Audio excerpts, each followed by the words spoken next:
In the United States, the geopolitical attitude to the surrounding world came before the term geopolitics did. It started in the beginning of the 19th century with the Monroe Doctrine. According to this doctrine, the United States declared or manifested the so-called strategy of isolationism. They tried to prevent any interference of the European countries into relations between the American states.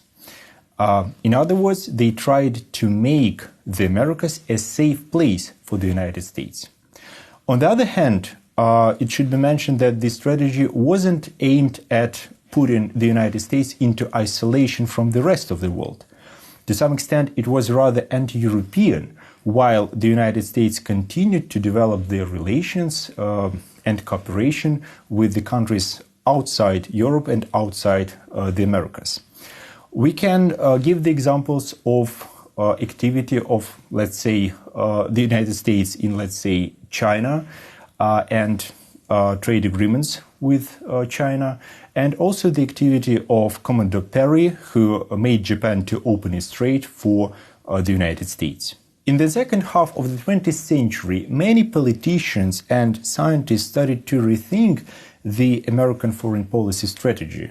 They believed that the United States should be more active, and Alfred Mahan, in his book The Influence of Sea Power on History, proposed such a sea power as an instrument to strengthen the United States and to spread its influence. He believed that sea power was superior to the land power, which actually distincted him from many geopoliticians in the continental Europe. He agreed that Russia, which was by that time the main Eurasian continental power, had certain advantages, but according to Mahan, it was a landlocked country and lacked access to the sea, which made the United States, the location of the United States, its position, much more favorable. While the European theorists paid too much attention to certain points on land, Mahan, who proposed sea power as the main power, put the United States in the center of the world and showed the importance not of control over certain land points, but of control over the main trade routes, which could guarantee economic benefits to the United States. Mahan named several advantages of the United States.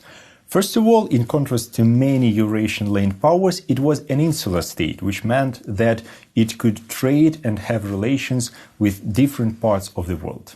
Second, its geographic position. In the previous map, we have seen that it was right in the center of the world, being able to trade with both Asia and continental Europe. Third, it had an ability to control certain bodies of water, which was important for economic and military reasons. And that made the United States to build a strong fleet in order not to control, but also to maintain their superiority in the sea. The political result of the American geopolitical thinking in the early 20th century was the so-called Roosevelt corollary. On the one hand, we can say that it was a continuation of the Monroe Doctrine, meaning that it was still aimed at preventing any interference of the European powers into relations of the American countries. On the other hand, the Roosevelt corollary was a continuation of Alfred Mahan's geopolitical thinking. Despite the fact it was ideologically oriented on preventing return of European imperialism to the American continents, strategically it was the instruction of how to use the sea power, the American naval fleet, in order to guarantee the American superiority, meaning superiority of the United States in the whole American region. Japan was another good example of geopolitical attitude to the outside world concentrated on sea power dominance. Like in the United States, geopolitical worldview emerged here before the term geopolitics came to this country. In 1853, when Japan opened itself to the world after several centuries of self-imposed isolation, it found itself a little bit vulnerable, meaning that it was an insular state. However, it lacked resources, and it needed these resources and to take these resources from the other countries, from the other parts of the world, and to control the surrounding territories in order to guarantee its security.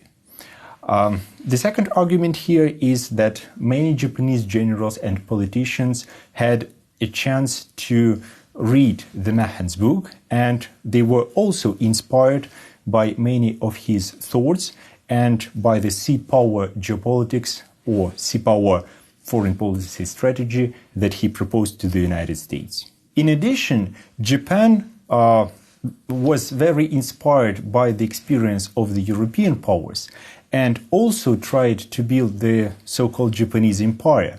And it believed that to repeat the European experience, it should possess colonies, it should control the surrounding territories in the region. As a result of such a geopolitical attitude to the surrounding world, in early 20th century, the so-called doctrine of Kantai-Kessen appeared in Japan. It was about the naval fleet decisive battle and proposed the building of strong fleet in order to make Japan a strong regional player.